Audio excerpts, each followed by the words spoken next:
বিসমিল্লাহির রহমানির রহিম। সম্মানিত দর্শক শ্রোতা ও ভিউয়ার্স, আসসালামু আলাইকুম।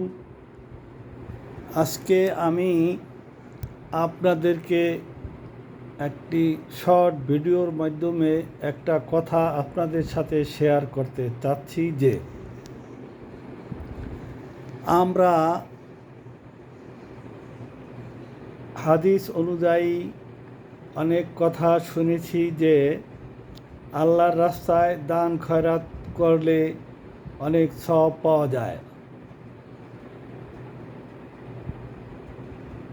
আল্লাহ পাক বলছেন,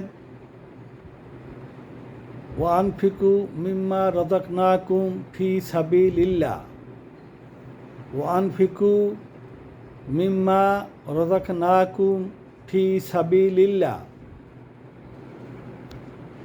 এখানে কতটা কি সওয়াব হবে কি না হবে সে কথা ডাইরেক্ট নেই, তবে তাফসিরে আছে, বিভিন্ন হাদিসে আছে দান খয়রাত করলে, আল্লাহর রাস্তায় দান খয়রাত করলে বহুত সওয়াব হয়। গরিব এতিম মিসকিনকে দান খয়রাত করলে সওয়াব হয়। সদকা করলে বালা মুসিবত দূর হয়। আর সদাকাতু তারুদ্দুল বালা, এরকম বহু ধরনের হাদিস আছে। আমরা এই হাদিস যারা জানি, এই হাদিসের আলোকে উদ্বুদ্ধ হয়ে আল্লাহর রাস্তায় দান করার চেষ্টা করি। আর তৃণমূল পর্যায়ের মানুষ যারা হাদিস কোরআন সম্পর্কে ধারণা নেই, তারা মানুষের দেখা দেখি পারিপার্শ্বিক পরিস্থিতির কারণে আমরা দান খয়রাত করি। তবে এই দান খয়রাত করতে বলা হয়েছে, আল্লাহ পাক বলছেন, আমি তোমাদেরকে যে উপজীবিকা টাকা পয়সা ধন দৌলত দিয়েছি, এর মধ্য থেকে তোমরা কিছু আল্লাহর রাস্তায় দান করো। এখন আল্লাহর রাস্তা কোনটা সেটাও তো চিনতে হবে। আল্লাহর রাস্তা বলতে কি বোঝায়, আল্লাহর রাস্তা কোনটা সেটাও তো আমাকে সঠিকভাবে বুঝতে হবে যে আল্লাহর রাস্তা কোনটা। আল্লাহর রাস্তাটাও তো আমাদের পরিষ্কার ধারণা থাকতে হবে যে এইটা আল্লাহর রাস্তা। সেই ধারণাটা না নিয়ে আমরা যেখানে সেখানে যত্রতত্র দান খয়রাত করি। এই গত 2-1 দিন আগে আমি গাজীপুর থেকে বসুমতী একটা বাসে আসছিলাম। বড়জোর 25 থেকে 28 বছরের একটা ছেলে, একটা হাত, তার বাম হাতটা এরকম বাঁকা করে বুকের সাথে চেপে ধরে বলছিল যে আমি সিএনজি চালাই, রোড অ্যাক্সিডেন্টে আমার একটা হাত ভেঙে গেছে, আমার হাতের ভিতরে 2টা রড ঢুকানো, আমার 2টা মেয়ে সন্তান আছে, তাদের মুখে আহার তুলে দেওয়ার জন্য আমাকে কিছু সাহায্য করুন। এই কথা বলার পরে অসুস্থ রুগীর যে কণ্ঠ, সে কণ্ঠ বোঝা যায়, আর একটা সুস্থ সবল লোকের কণ্ঠ বোঝা যায়। আপনার সাথে ফোনে বা ডাইরেক্ট কথা বললে অসুস্থ লোকের কণ্ঠ এবং সুস্থ লোকের কণ্ঠ বোঝা যাবে। আমি যখন আর বলিষ্ঠ মাস্তানি কণ্ঠ শুনতে পেলাম, তখন আমি বুঝতে পারলাম যে ওর এইটা বুয়ামি। তারপরও তার রিজিকে আমি আঘাত করতে চাইনি, আমি কিছু বলিনি। আমাদের এক যাত্রী ইয়াং ছেলে, সে আর প্রশ্ন ছুঁড়ে মারল যে আমার অ্যাক্সিডেন্ট হয়েছিল, আমার পায়ে লাগছে একটা রড, আর তোর হাতে 2টা রড লাগে কীভাবে? এই কথা বলে সে তার হাত দিয়ে ওই ছেলের হাতটা চেপে ধরল। দেখি এরপরে ছেলে আর লড়াচড়া করে না, চেহারা পাল্টে গেল, হাত বাঁকা করিয়ে রাখতেছে। ওরা জোর করে টান দিয়ে হাতটা সোজা করলো।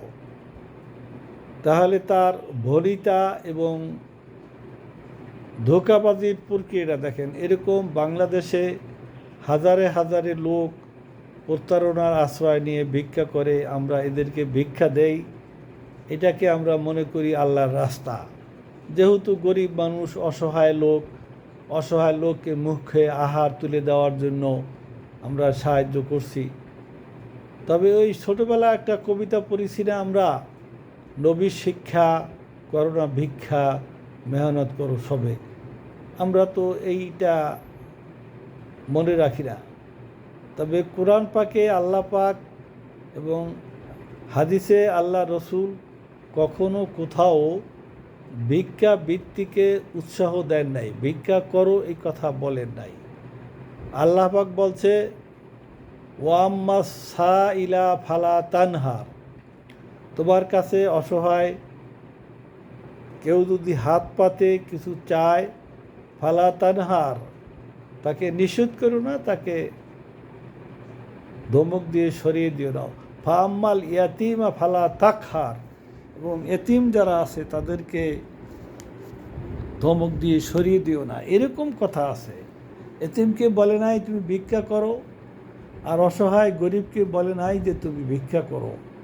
যদি হাত পাতে তাকে নিষেধ করো না, এই কথা। নিষেধ করো না আর দিয়ে দাও, দুইটা ভাষার মধ্যে পার্থক্য আছে।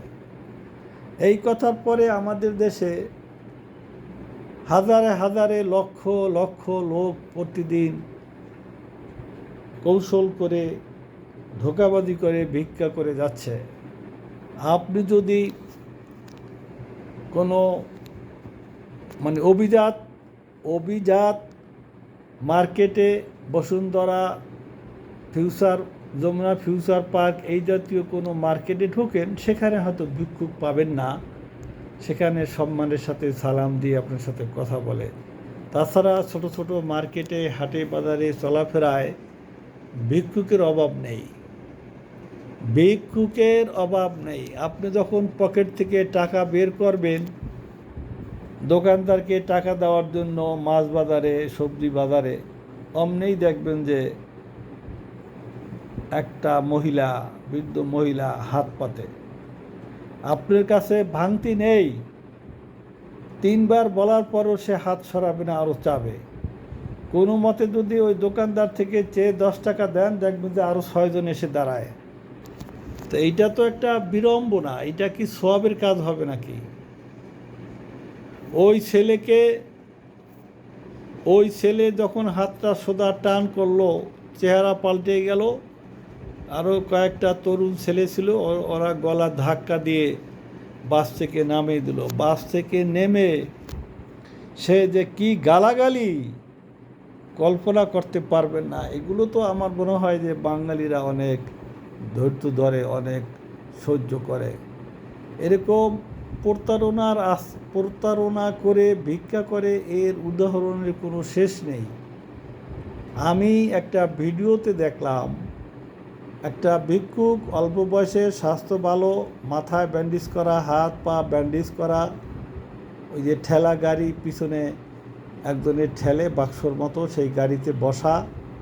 সে একটা বাসার গেটে একটা স্টিলের প্লেট দিয়ে আঘাত করতেছে।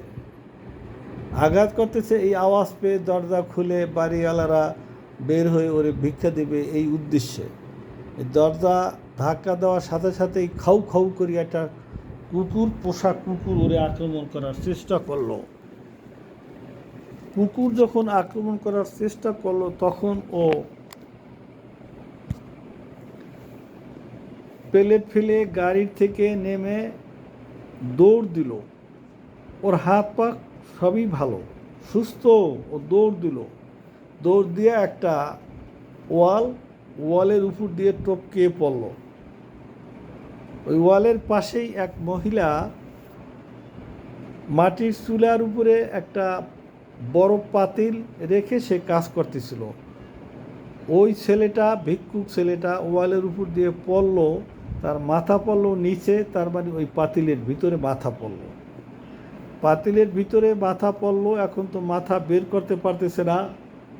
আর ওই মহিলা ঝাড়ু দিয়ে ইচ্ছা মতো পিটাচ্ছে। তা আমার মনে হয় যে তার বিচার হয়ে গেছে। এই সমস্ত ধোঁকাবাজি প্রবঞ্চনা দিয়ে আমি একটা অসহায় লোককে 10 টাকা দিলাম, একজনে বলল ওদের দিলে নতো গাঁজা খাবে। আমি বলি, কী খাবে এইটা তো আর আমি বুঝি না। ও তো ওর অসহায়ের কথা বলল। শীতের দিনে এইটা সম্ভবত মিরপুরের যে কোনো এক জায়গায় আমি বের হয়েছি। 2টা বাচ্চা 5 থেকে 7-8 বছরের মধ্যে, একটা ছেলে একটা মেয়ে, টোটালি খালি গায়ে ঘোরাফেরা করতেছে।